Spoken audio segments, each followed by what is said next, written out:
Our next part of the program is something that I look forward to every year, and I know many others do, because it is a showcase of something that came out of one of our committees that has really grown its own life and has had an impact on many communities in our upstate, and that's the Hughes Investment Elevate Upstate Community Vibrancy Grants.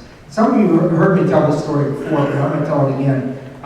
In 2013, we hosted, we had partnered with USC Upstate, and some of their classes had identified 50 examples of communities across the country that were doing vibrant things.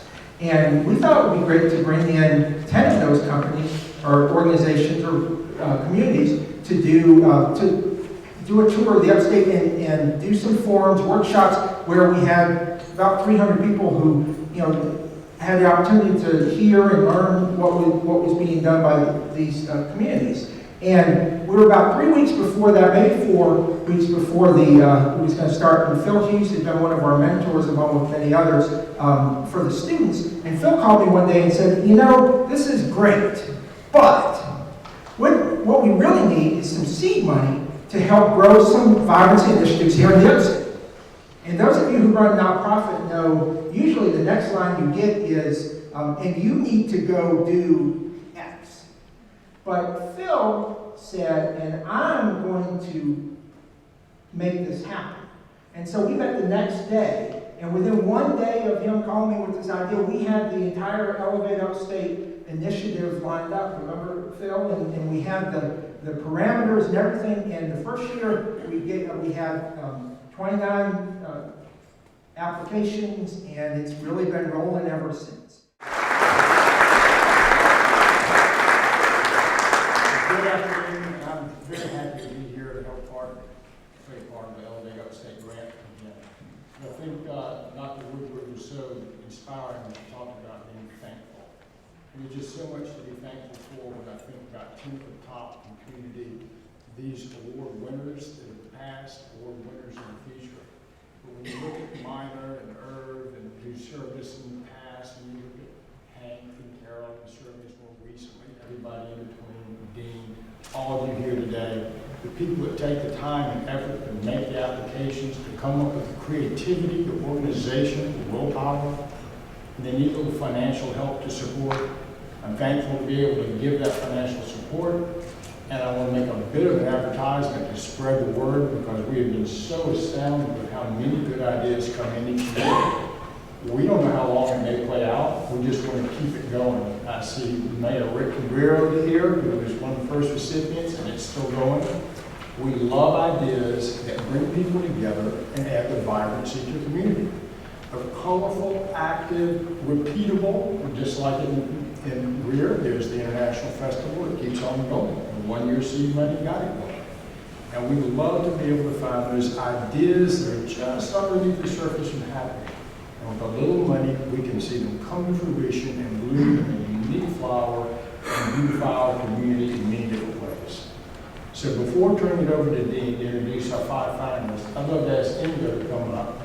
Terrence Robert couldn't make it from Anderson, but the 3 of us are the ones that sit together for hours and try to come up with who the winners may be to narrow these 5. Ingo, thank you all.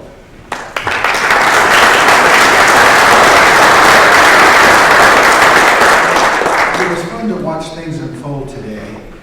One thinks of seeds and harvests. We saw a lot of businesses that have been around for a long time, generations. Proud generations of successful businesses that contribute to our culture. Huge harvests, but they started with a seed. And now we're going to see some programs that are looking for some seed money. We will not live to see those harvests. I remember a story of visiting my grandmother in Germany when I was 10. She asked me to help her plant a chestnut tree in the backyard. 40 years later, I saw that tree, and it had almost a nursery with playgrounds and strollers and families underneath it. And then I understood the importance of planting that initial seed. It was fun to watch Minor Shaw up here. As you can tell, she's a little shy. Something she didn't say was that in 2003, how many of you are aware of the Diversity Leadership Academy of Furman University in the early company. Minor Shaw was a part of a group of 6 people that cooked up the notion that became 10 at the top. She really isn't just an initial board member. She's one of the idea people behind that seed that grew into this gathering. So now we're going to hear some finalist programs that are looking to become seeds, and I think we need to give Mr. Hughes and Hughes Investments a big round of applause for being a seed. And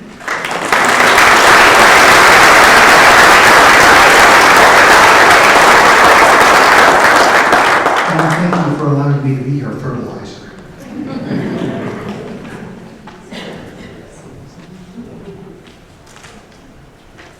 Ingo will be playing in the lounge afterwards. Okay, so we have 5 finalists. They each have between 3 and 4 minutes, and we limited their slides. They didn't get 27 as was desired. They got 3 or 4, and we have Sharon sitting right up here in the front. Raise your hand, Sharon. So when you come up and do your presentation, she will give you a 1-minute countdown, and then thank you, it's time to get off the stage so Dean doesn't have to tackle you. Signal. So our first finalist is Under the Pickens Historic Water Tower of the City of Pickens and Becky Horace. Good afternoon. My name is Becky, and I am the project manager at the City of Pickens. So let's see a show of hands, how many people have not been to the City of Pickens? Okay, that's okay. You're missing out a little bit, but we can get you there. We're really excited to be one of the finalists today for this grant. But what I'd like to tell you about is a few of the revitalization exciting things that are happening here in our downtown. We have a new PRA director, Wilson Perkins, who's in the back today. Wilson. He is in charge of our events that are happening, and he also is the one that's bringing new and exciting businesses to our downtown. We also, in 2016, we started our Venture Outdoors Day, which highlights all the outdoor activities that Pickens has to offer. And one of the big ones is our huge Town Creek Mountain Bike Park, which you can see the picture at the bottom here from our event.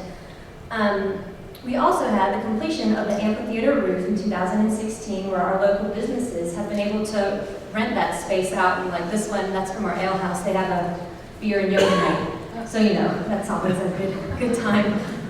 We also, at our senior center, they were able to get a grant through the ARC, and they have completed their auditorium, which will have their first show in the next couple of weeks.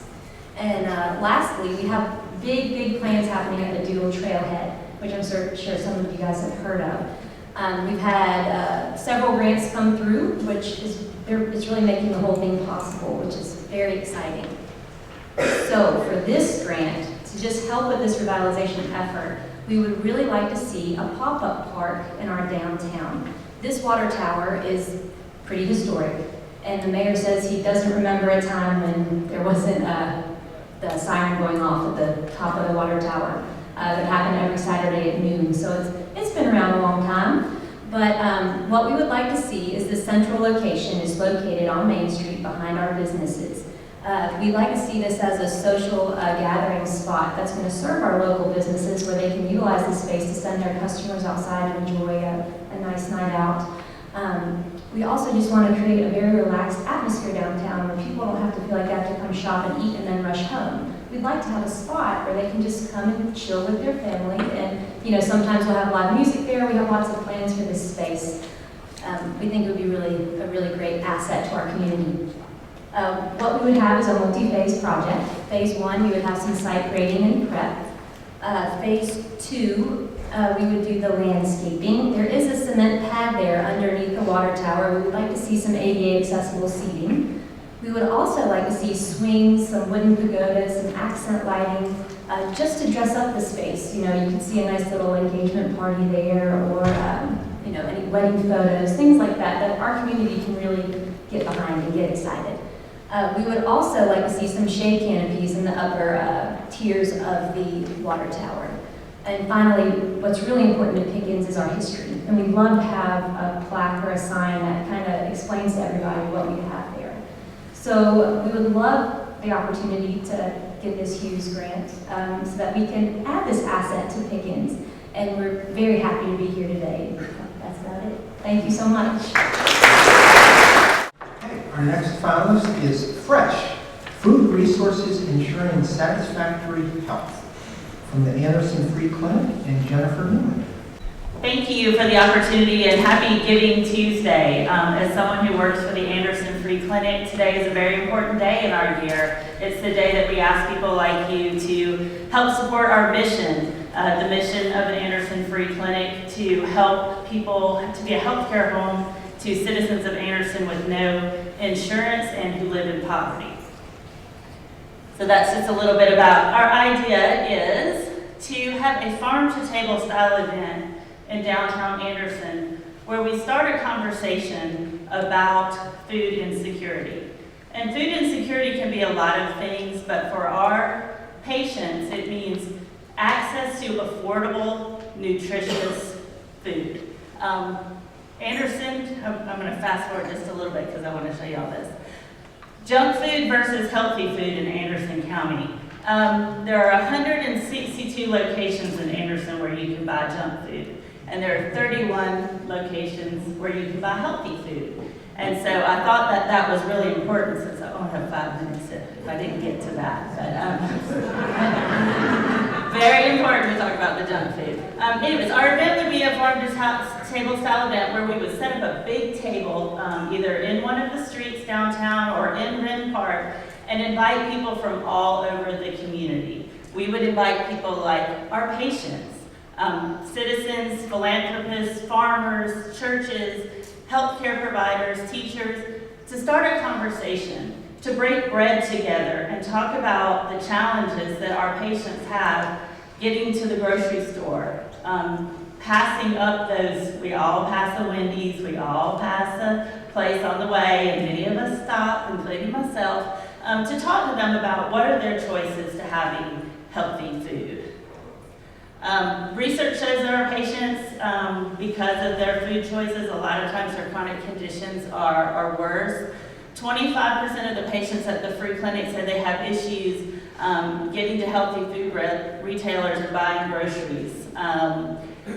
We would create a resource for patients, hopefully out of the conversation at the meal, the breaking of bread together in our community. We would create a resource for our patients to make better food choices, and for ourselves as well, since 33% of the population of Anderson is obese. I want to say that one more time. 33% of the population of Anderson County is obese. Vibrant outcomes for the patients to be more aware of their choices and the impact on their health, because healthy people are vibrant and vibrant people are healthy. Citizens would understand their choices. We would come together to break bread and talk about the challenges that we have in our community.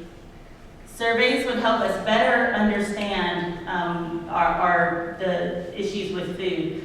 We are already surveying our patients for their food insecurity, asking them questions about how do they get to the grocery store, what do they eat, how do they feel when they eat those foods. So we would hopefully be able to continue to survey them and help support farmers, the choices, our patients, and the entire community. And guess what? I have no time for questions. So I got the 1 minute warning. Thank you for the consideration and happy Giving Tuesday. Next is the Hub Crawl Interactive Games in Spartanburg with Hubba and Eric Cook. Thank you all so much for having me. It's really a privilege to present in such great company. I know I don't have a lot of time, but I kind of want to start with the big picture of why we want to pursue this project. I have a good friend who always used to say to me that she believed in fun as a catalyst for real change, and I think that philosophy kind of informs this. So 2 years ago, a graphic designer was working with us on a rebranding and asked us to say what we do in as few words as possible, and we adopted this new slogan of Reimagine Place. Because we want all of our projects to ask you to fundamentally rethink how you engage with the community. We want to do that on 3 levels. Physically, how can we physically transform a space to be more engaging? Socially, how can that space become an opportunity for you to engage with one another, and personally, how can that space become a source of community pride? 2 years ago, this was an empty lot in the middle of our city, and now it's an artist-designed miniature golf course. It has physically transformed this space to be more engaging. It is a space for us to come together as a community and be together, and it is a source of personal community pride for many residents and visitors. So the secret about this is also an economic development tool. In order to participate in this, which is free to use and accessible for everyone, you can go to one of 5 downtown businesses and rent a putter for free. So it's an attraction to bring people downtown, but it's also an incentive for them to go into our local businesses. And we found this model to be very successful. And we want to continue this idea of transforming our downtown to a place to play, but not everything can happen on a big scale like this. So we came up with a new idea to commission artists to build their interpretations of games, of interactive activities. So with what we would like to do is put out a call for artists for them to submit design proposals. We'll assemble a team of other artists, of businesses, of community representatives, and we will choose the projects that we think are most successful or most imaginative or most inspired or most engaging. And then these games will live in downtown businesses and be available to be borrowed for free and used by anybody who comes to visit. So why do we want to do this? First of all, we want to reinforce the perception of downtown Spartanburg as a unique cultural destination. We would like to increase our downtown foot traffic and create new engagement opportunities for businesses. We want to invest in the creative class. We want to create meaningful professional opportunities for artists and creative professionals. And we want to build community because we want you to love where you live. Thank you so much for the opportunity and the consideration. Next, Family Fun Day in Union, Spartanburg, with Children and Choices in Hello Seville. We have Lakeisha Whitner and Seville Williams. Well, hello, everybody. I bet y'all know what these are. Everybody knows what these are. Everybody entertains themselves with these. Y'all still roller skating? Will your grandkids roller skate now? Your children roller skate now? Well, I'm Lakeisha Whitner, and I'm with Children and Choices. And I'm Seville Williams from Hello Seville Youth Development Consulting, and we also have a partner who couldn't be here today, Catherine Pendergrass. She is with Union County Workforce Development. Okay, Family Fun Day is a project we're proposing for Spartanburg and Union County. A lot of initiatives have events and they propose projects, but they're geared towards adults. We're gearing this project towards the entire family. A lot of families are stressed, they work. A lot of parents say, oh, I don't have enough time to spend with my child during the school period and during the week. So what we've done is develop a program where during the week, we will offer once a month free family fun time at a local skating rink with trivia nights, movie nights, and free skating lessons as well. So why do we need Family Fun Day?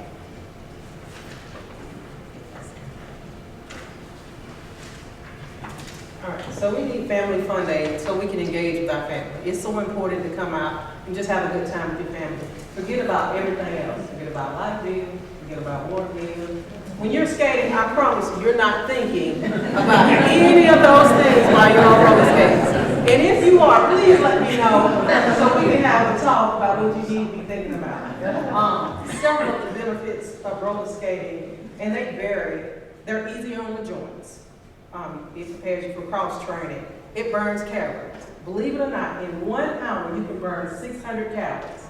So while you've been in this room, if we have been skating, we have burned 600 calories. So also, as far as we know, as based on the studies that have been shown, that roller skating is safer than the jungle gym, playing football, 4 times safer than basketball. Hello, somebody. And 5 times safer than riding a bicycle. It puts you in a great mood, because all you're thinking about is not falling. And it makes you work with your arms and your legs, and it builds up your core for roller skating. So those are some of the important benefits of roller skating. Plus you have a good time, right? You'll have a great time talking about I failed, and now I'm up. Also, another benefit to this program is during this time where there are families skating, we will also have a dedicated room and services provided by workforce development where families who may be unemployed or unemployed will receive information on jobs that are open in the area. They'll receive information on academic programs, scholarships, and things to enhance the economic standing. So, why you should care? Happy families, happy communities, happier Upstate, better Upstate. It's easy to sell our communities to those who wish to attract to come to Upstate.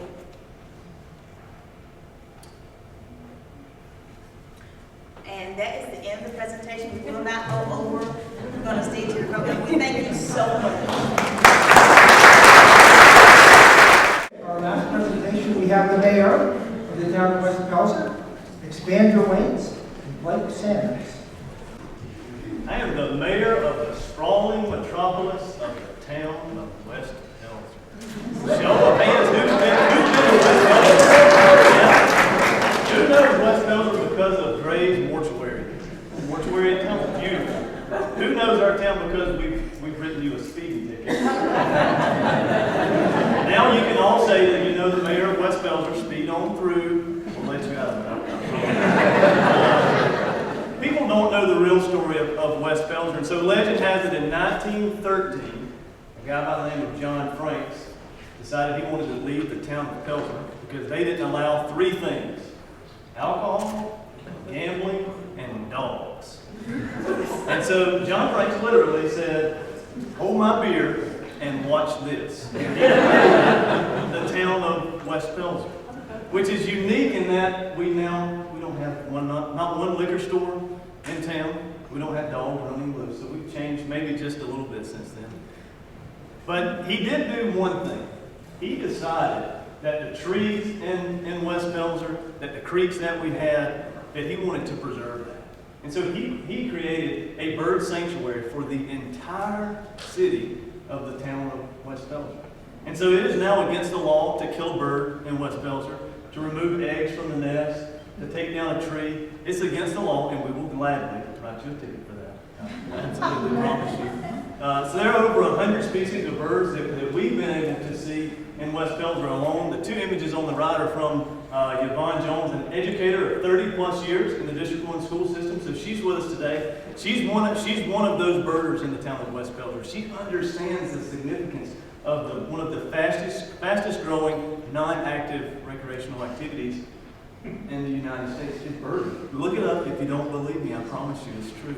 And so what do we want to do with Expand Your Wings? We want to engage West Pelzer Elementary School.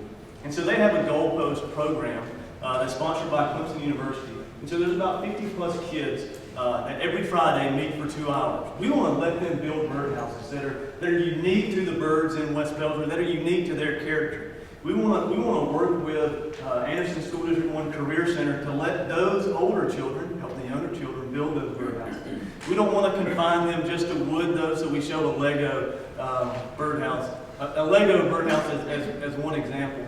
We have 2 miles of sidewalks. We have 2 miles of bike lanes in town. We have about 6 miles of neighborhood greenways, which are low-traffic streets.